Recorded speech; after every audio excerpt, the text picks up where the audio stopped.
What's up guys, my name is TechNumber here for Troubleshoot, and today I'm going to show you how you can go ahead and install mods for Grand Theft Auto 5 on the Epic Games Store version, as well as get a working version of OpenVHook working. Note that this isn't exactly the same as ScriptHookV, though it does seem to do very similar things. Quite a few mods still won't work as the original ScriptHookV isn't updated, but a lot of mods will work. As for which ones do and don't, you'll have to figure that out yourself, but today I'll go through and install a working car mod as well as native trainer on the Grand Theft Auto 5 Epic Games version.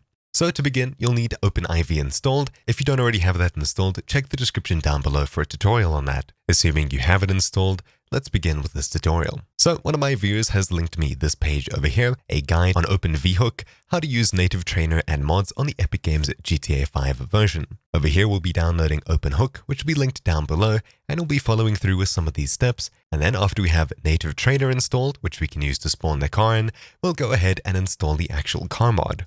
So heading across here, we're going to go ahead and download OpenVHook 5. Once you head across to this page, which is linked in the description down below, we'll click ScriptHookV.dll and we'll download it.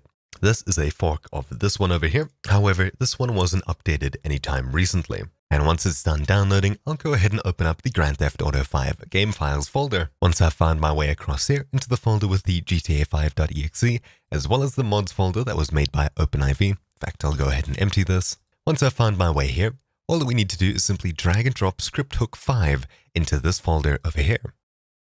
Then once I've dragged it across, we'll go ahead and we'll download the ScriptHookV and native trainer from the GTA 5 mods page, which will be linked down below. So of course, this page over here you've probably seen multiple times before, but what we'll do is we'll click download. Even though it says that this isn't supported by the Epic Games version, we already have this modified ScriptHookV version. Then once it's done, I'll open up the zip, I'll close out of my browser, and I'll open up the bin folder. Then I'll select nativetrainer.asi, and assuming that we have OpenIV installed, all we need to do is drag nativetrainer.asi into the root folder of Grand Theft Auto 5 as such. There is OpenIV.asi, and if we sort by date modified, up here is dinput8.dll that was added with OpenIV. Though of course, if you don't have OpenIV installed, or you didn't do it this way, you'll go ahead and drag and drop across this dinput8 from this file over here. Then once all of that is done, I'll simply sort by name again, and we've basically installed a native trainer. So all that we really want to do now is go ahead and install a car mod. Though if you don't want to use the normal native trainer, this over here is also linked, and it's apparently working with the Grand Theft Auto 5 Epic Games Store version. So this is enhanced native trainer.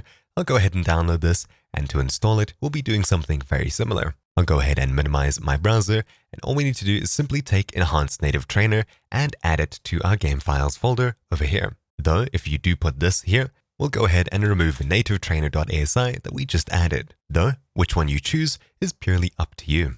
I don't think we needed any of these other files, though just for good luck, I'll take across entconfig.xml. The readme, I'm quite sure we don't actually need. Yes, that's just a changelog and some install instructions. And there we go, we need to copy both entconfig as well as the ASI to our games folder, and to open up the mod menu, we'll use F4 or right button and Y. Then I'll close out of the zip, and we now have a native trainer installed.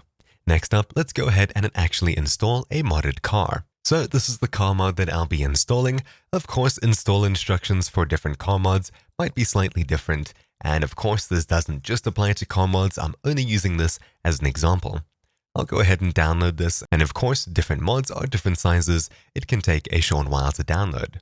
Then I'll open this up with 7-zip, though of course you can use WinZip, WinRAR, or anything else. And inside of this zip, we have add-on, replace, as well as readme.txt. And of course, install instructions should be inside of the README, though you may only find them on the mods page itself. Luckily for us, the install instructions are inside of this folder, and they seem rather simple. So we can either install this car mod as an add-on, or we can replace an existing car so that whenever this car appears in the game, this modded one will appear instead. But I'll be installing it as an add-on. So number one, we need to drop the LP770 folder to Grand Theft Auto 5 Update x64 DLC packs. So opening up the zip, I'll head into add-on. And over here we have LP770 as well as DLC.rpf. All that we need to do here is head into this folder and drop this folder out of the zip into it. So Grand Theft Auto 5 Update x64 DLC packs, GTA 5 Update x64 DLC packs, and I'll drag and drop this car folder across into here. Quick side note from after actually recording this video, I put this in the wrong folder. I added it directly to the game files instead of adding it into the mods folder. Now, of course, this isn't such a bad issue as we didn't edit an RPF file, though of course the better way to do this is to open up the zip as such, add on, and then take this folder and add it into the mods folder, followed by the rest of the structure that we went through. So quickly checking the README, we need to put it into Grand Theft Auto 5 Update x64 DLC packs.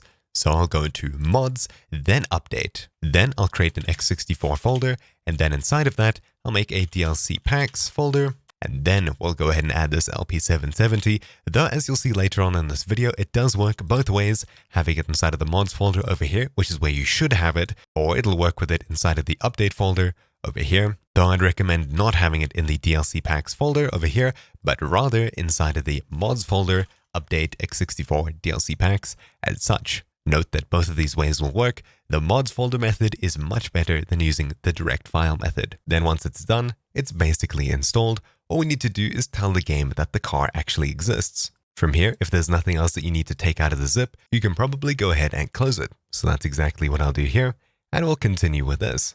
So extract DLC list XML or edit it with OpenIV from update, update RPF, common data.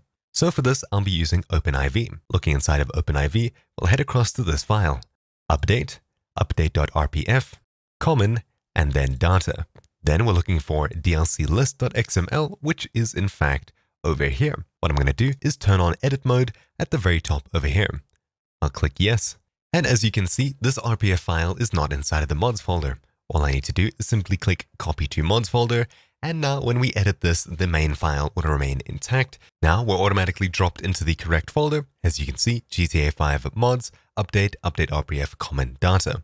We're inside the mods folder, so editing files in here is fine. This is the copied one. Edit mode, and yes. And now that we're in here, I'll scroll down, DLC list.xml, right click, and this time I'll click edit. Looking back, all we need to do is add a new line, which is this one over here. I'll go ahead and copy it. Scroll down to the very bottom of this list, new line, and I'll paste it in here. DLC packs, LP770. These slashes seem to be reversed, though I don't think that really makes a difference.